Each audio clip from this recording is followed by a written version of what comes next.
Good evening, everyone. Today we are going to read chapter 2 from our story this year's The Secret Garden, written by Francis Hodgson Burnett. Chapter 2, Martha and Ben. "What is that?" asked Mary. She pointed out of the nursery window. In the morning light, the moor looked like a purple sea. Martha stood up. She had been lighting the fire, and her round cheeks were red. "That's a moor, miss. You will get used to it. It is lovely in the summer when the flowers come out." Here the writer is describing the weather of the place. "Are you going to be my servant?" asked Mary. She is talking to Martha. Martha smiled. "I'm Mrs. Medlock's servant, and Mrs. Medlock is Mr. Craven's housekeeper, but I will help you when you need me," she said. "Who will dress me?" Martha was surprised. "Dress you? You can dress yourself, can't you?" "My nursemaid used to do it." "Then you must learn to do it yourself." "It will do you good, Miss Mary." Martha held up a white dress. "Put this on. I will help you with the buttons." So Martha now is trying to help Mary how to dress herself and to depend on herself. She is not a child anymore. Mary looked, Mary looked at the dress. "This is better than my old clothes," she said slowly. "They are all black." While she did up Mary's buttons, Martha talked about her family. "In our house all the children looked after themselves. There are 12 of us, and father only gets 16 shillings a week. The young ones play on the moor all day. Mother says the air is good for them. My brother Dickon is 12. He loves animals. He has made friends with a pony on the moor. He gives it bits of bread, and it lets him sit on its back." Now Martha is talking about her family to Mary. Her brother Dickon used to get or to do or to give some bits of bread to the ponies. Ponies are small horses.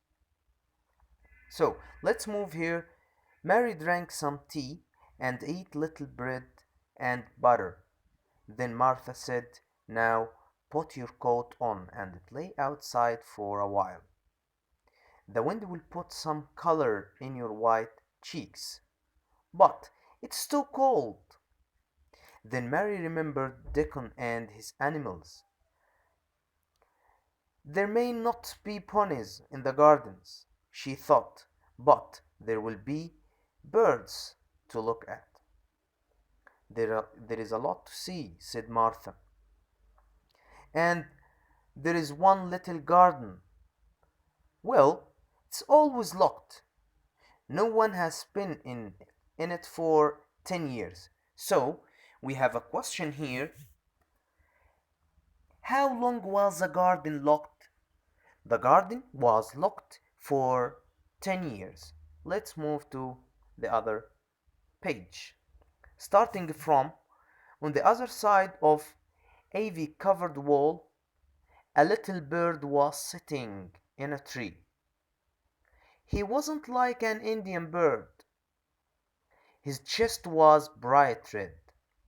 While Mary was watching, he started to sing. He sounded so friendly that Mary smiled. For a moment she forgot about her poor mother and father, and the cold stone house with all the locked doors and the strange purple moor. Maybe this bird lived in this locked up garden. Maybe the garden was on the other side of that wall. But why was it locked? If her uncle loved his wife so much, Why did he lock the garden? Now Mary started to ask herself why her uncle locked this secret garden for 10 years. Why? If he loved his wife, why did he lock it up? Mary went back to the old man. I saw a little bird with a red chest in the secret garden, she told him, but I can't see the door. A smile appeared slowly in his cross old face. He whistled, and the bird with the red chest flew to him. Where have you been? The man is asking the bird. The old man said softly to the bird. He whistled, and the bird came to him. So it seemed that the bird is the old man's friend. The bird looked at him with his head on one side. Then he started to hop about, looking for seeds to eat. Mary felt happy. Does he always come when you call him? She asked. Oh, yes, miss. We have been friends since he was born. What sort of bird is he? Mary is asking the old man about the bird who is singing. Don't you know? He is a robin. He is very lonely. He was pushed out of the nest too early. I'm lonely too, said Mary. Now she had said it. She knew it was true. The old man pushed back his cap and looked at Mary. Are you the little girl from India? Mary nodded. Yes, I am Mary. What's your name? Pen, Witherstaff. I'm a gardener. I get lonely myself. That Robin's is only friend I have got. I haven't got any friends at all, said Mary.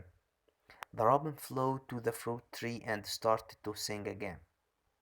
There you are, said Ben. He wants to make friends with you, too. With me? Mary couldn't believe it. Will you make friends with me, little robin? Her voice was soft and gentle. You sound like Dickon, cried Ben. That's why he talks to his animals. Do you know Dickon? Asked Mary in a surprised voice. Everyone knows Dickon. The foxes and the birds and the sheep and the bunnies, even trees and flowers know him. Suddenly, the little robin shook his wings and flew back over the wall. He has gone back to the secret garden, cried Mary. He loved the rose trees, chuckled Ben. Are there rose trees in the secret garden? Ben picked up his spade and started to dig again. There were rose trees 10 years ago, he said sharply, but I want to see them. Where is the door? There was a door 10 years ago, but now. But there must be. No one can find it. Now, miss, I must go with my work. Off you go. And don't meddle in the things you don't understand. Pen put his spade on his shoulder and walked away. So, Mary started here to ask Pen about the secret garden. She want to know. She want to know where is the door. She want to enter the secret garden. So, in this chapter we have three questions. Question number 1, why was Mary interested in Dickon? Question number 2, how long was the garden locked? Then, the second question will be complete. My brother Dickon is, and you will complete. On the other side of the ivy covered wall, little space, and you will complete. Then we will send you a sheet for these questions and answer, and may Allah save you. Study it and read it well, and thank you for your kind listening. Goodbye.